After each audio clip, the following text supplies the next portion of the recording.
to HogTalk. Yes, our video cast. We almost forgot what we're supposed to call this here. We tried to do this a couple weeks ago, but we had a little problem with technical difficulties, and we had some scheduling conflicts. But you know, better late than never. We're here. It's Georgia week, a big week, so it's a good week for us to make our official debut, I guess, here at the video cast, and or unofficial debut, or unofficial, whatever you want to call it. Whichever. But we're just going to try to get things going here. So first of all, you know, obviously, as we said, the biggest news this week is going to be the Arkansas-Georgia football game. I know there's a big soccer game going on, but no, yes, sorry. But you know, anyways, we want to talk a little bit about this game. First of all, we want to talk about the opponent that's coming in, and I'll ask Alex a couple questions here. What do you think of this Georgia team that's going to come in and be playing Arkansas this weekend? I think Arkansas actually got lucky this year in the sense that Georgia's on their schedule. You know, in years past, you would go, "Oh, Georgia's on the schedule. That's a problem." But this Georgia team doesn't impress me nearly as much as previous teams. I mean, they're ranked number 23 in my ballot. I put them just at 25. I mean, I even considered knocking them out. I mean, they got beat by an Oklahoma State team, 24-10 in the season opener. They barely hung on for 41-37 win over South Carolina. So I think they're a team, they lost Matthew Stafford at quarterback, no Sean Marino. So I think they're a team that's in transition, and I don't think they really even know what kind of team they are just yet. Yeah, it's something where obviously we got a couple different looks at Georgia. The Oklahoma State game, they didn't play very well. We all thought it was going to be a high-scoring game, and it wasn't. Then we got to see them next week against South Carolina. We thought it was going to be a low-scoring game, and it wasn't that either. So I don't think anybody really knows what this Georgia team's about yet either, so it'll be interesting. But obviously we want to shift our focus now to Arkansas and some of the topics and some of the issues that are surrounding this team right now, and obviously we haven't spoken to you since the game. Well, or even if this is our unofficial debut, maybe this is our first time talking. This is the first time talking. Sorry, we haven't talked to you, period. So, but anyways, obviously Arkansas had a big 48-10 win in the opener against Missouri State, but I think everybody's kind of understood that it was really just the first look at what this team could be. Now we're gonna get Arkansas is gonna get their first test in Georgia, and one thing that's come up obviously is that the run game must improve this week. I think Arkansas ran for 144 yards against Missouri State, but they struggled in short yardage and goal line situations. Well, and Bobby Petrino even mentioned after the game that there were times where he was calling running plays where he was like, "Why am I even calling this play?" It's just he was trying to get the run going, but even he knew that it wasn't doing anything.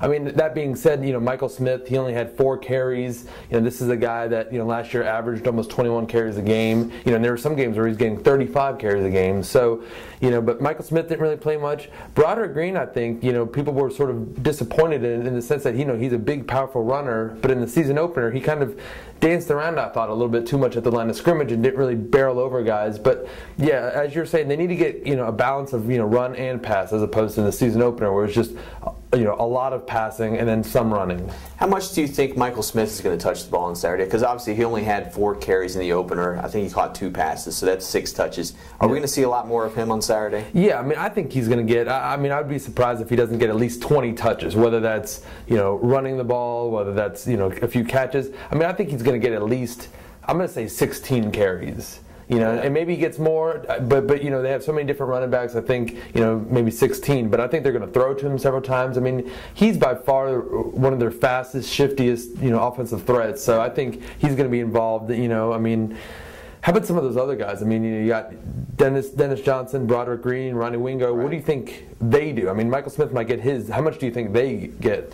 Well, I think at this point we'll probably see it trimmed down. I think you can maybe see Dennis Johnson as the guy who's going to get some work, and probably Broderick Green. I don't know how much we'll see Ronnie Wingo and Niall Davis.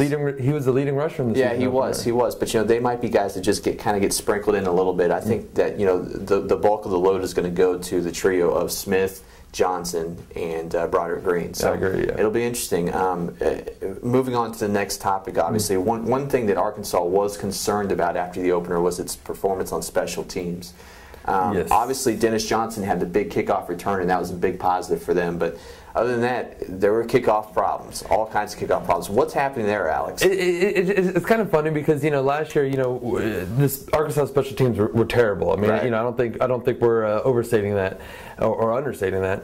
And Alex Tejada goes out there and he made all of his field goals, made all of his extra point attempts, but he had 2 kickoffs that went out of bounds. They bring in Cameron Bryan, he does the same thing. He knocks one out there. So it's just kind of weird that Alex Tejada, he's able to get the field goal kicking down, but then the kickoff, which is usually pretty simple. I mean you could always say, all right, this guy needs to put more on his kicks, get more leg on there. But the fact that he was kicking them out of bounds, I think, made you kind of scratch your head, like, why is that happening? One time is okay, 2 times you're, what's the issue? So, right now, I mean, when we talked to Bobby Petrino on Monday, he was saying he wasn't sure who's going to do the kickoff duties, and I think I wouldn't be surprised if Cameron Bryan gets it. A few years ago, I remember they had Brian Vavra do the kickoffs, and then had another guy, Jeremy Davis, do the extra points and field goals. Yeah. So. And then the second issue on special teams, obviously, real quick, is the punt returning. Obviously, Joe Adams had a little trouble. I think he bobbled one in the opener, and it's something where they've decided to reevaluate the position, whether it's Joe Adams, whether it's Michael Smith, whether it's Gerald Norton. Any idea what's happening there at this point, or is it still going to be a sort of a game day decision, I guess? I mean, I'm going to say game day, decision. I mean, we won't know till game day, right? Exactly. Bobby's not going to tell us. I mean, I guess, all right, if you had to pick one guy, like if you're going to say, okay, this is the guy that's going to return punts, do you think it's Joe Adams? Do you think it's Gerald Norton? Well, they would like for it to be Joe Adams. The problem is they want to make sure that the guy back there is sure-handed, because you've got to make sure you catch the ball first of all. Yeah. And Gerald Norton has proven to be a sure-handed guy in their mind. So who's the guy, like right now, if you had to make a prediction, who's the guy that's out there for the first punt? I think they'll give Joe Adams another shot. I think so too. And we'll see how it goes. So okay, well, we're going to move on here. I think we're trying to work on the time issue here. We don't want to run too long and bore you to death. Bore you. Yes, exactly. But real quick, Alex, give me 1 or 2 quick keys to an Arkansas win. What is it going to take for Arkansas to win this weekend? All right, I'm going to go with the just straight obvious one, but Ryan Mallett and Tyler Wilson in the season opener, they set a single game Arkansas single game. Wow, easy for me to say. Arkansas single game passing record. And I think, honestly, those 2 quarterbacks, I think, are going to be the key, because Georgia showed against South Carolina that they could give up some plays. Right. Their defense is not that solid. Oklahoma State showed that they can, pass the ball on Georgia. I think if Arkansas could go out there and Mallett and Wilson, whatever rotation they do with those guys, whether it's, bringing Wilson in the second quarter or whatnot, if they could get things going against Georgia's defense, I think Arkansas is going to be in a good position. But that's kind of the obvious one. How about you?